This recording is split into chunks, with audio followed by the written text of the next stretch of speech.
시간에는 못생겨도 때론 맛이 좋기 때문에 결점을 보듬어야 된다는 것에 대해서 생각해 보도록 하겠습니다. 자, 여러분, 인생을 살아가는 데 있어 인간 행복의 기초는 무엇이라고 생각하십니까? 바로 원만한 인간관계, 즉 어울릴 줄 아는 것입니다.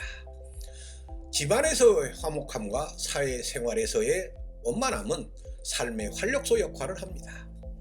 집안에서 잦은 다툼과 상사나 직장 동료 사이의 잦은 마찰은 세상살이를 힘들게 하는 가장 큰 원인이 됩니다. 그래서 무엇보다도 좋은 인간관계를 맺고 어울려 사는 것이 세상을 살아가는 가장 현명한 방법이라고 생각합니다. 좋은 원만한 인간관계를 이루기 위해서는 상대방이 잘한 일에 대해서 박수칠 줄 알아야 하지만 무엇보다도 상대방의 단점과 실수에 대해 보다 관용적이어야 한다고 생각합니다. 사람은 누구나 단점이 있기 마련입니다. 위대한 인간들이라는 사람도 단점 투성이입니다. 지금 20세기 성인이라 불리는 간디조차 어린 소녀와 관계를 맺었다는 추악한 일을 자행했다는 사실이 폭로되고 있습니다. 그래서 공자도 사람이 사람인 이상 잘못을 저지르지 않기란 어렵다고 하며 가장 큰 잘못은 잘못을 저지르고도 고치지 않으려고 하는 것이 잘못이다라고 하였습니다. 중국 근대문학의 선구자 루신이 나는 내 자신이 완벽한 사람이 되길 원치 않는다라고 말한 것도 그가 사람은 완벽할 수 없다는 것을 이미 깨달았기 때문입니다. 문제는 인간 자신이 간악한 측면이 있어 자신의 치부를 숨기거나 미워하면서도 남의 단점을 잘 들추려는 심술사나운 습성이 있다는 것입니다. 인간의 내면 깊숙이 자리 잡고 있는 이기려는 속성 때문에 상대를 깎아내려야 자신이 올라가고 상대를 죽여야 자신이 산다고 생각하기 때문입니다.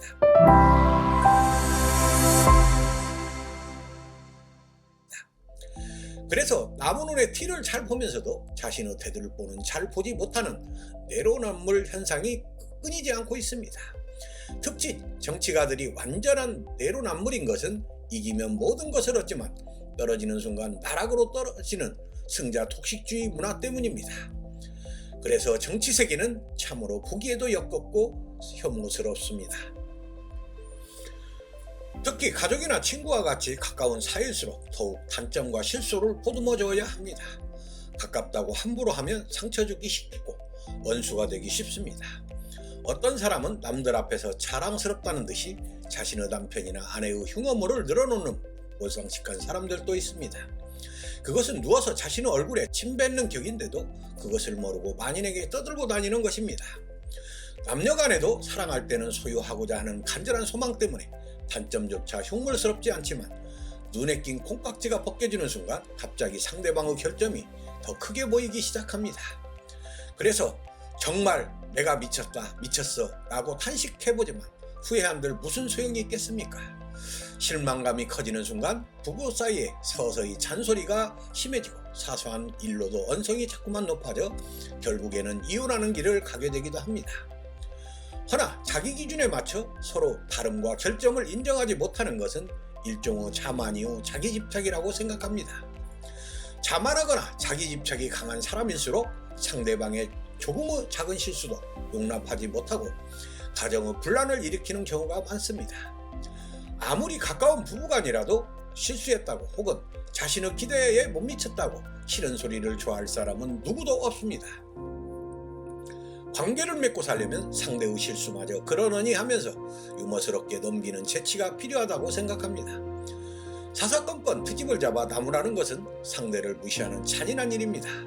사소한 갈등이 찾아지면 부부간의 애정과 친구 사이의 우정마저도 점차로 금이 가기 마련입니다. 그래서 볼테르는 우리 모두의 어리석음을 용서하자라고 말하고 홍자성도 남의 작은 과실을 꾸짖지 말고 남의 사사로운 비밀을 드러내지 말고 남의 과거의 잘못을 염두에 두지 말라. 이 세 가지는 덕을 기르게 하고 해를 멀리하게 한다고 하였습니다. 그라시안도 다른 사람의 결점에 익숙해지는 것이 진정한 삶의 지혜라고 말하고 있습니다. 친분 있는 사람들의 결점에 익숙해지라. 그들과 가까워야 할 때는 어쩔 수 없는 것이다. 결코 함께할 수 없는 끔찍한 성격을 가졌지만 그들 없이는 살 수 없는 사람들이 있다. 그렇다면 추한 얼굴에 점차 익숙해지듯 그들의 성격에 적응하는 것이 현명하다. 그래야 아주 무서운 일이 닥쳐서도 분별력을 유지할 수 있다. 그런 결함에 처음에는 경악하지만 점차 혐오스러움은 사라질 것이다. 현명한 사람은 상대방의 결점에 화를 내기보다는 익숙해지는 사람이라고 생각합니다. 때는 못생겨도 맛이 좋습니다. 그러니 인간의 불완전성을 받아들이고 그러한 결점에 익숙해지고 보듬어준다면 부부 사이뿐만 아니라 다른 사람과의 만남에서도 많은 문제가 해결될 수 있을 것이라 생각합니다. 우리가 진정 어울리고자 한다면 남의 잘못을 보기 전에 남이 잘하는 것을 먼저 보려고 노력해야 한다고 생각합니다. 남을 조롱하거나 비웃기보다 남을 칭찬하며 서로가 웃으며 어울릴 수 있을 때 우리는 진정으로 행복할 수 있다고 생각합니다. 감사합니다.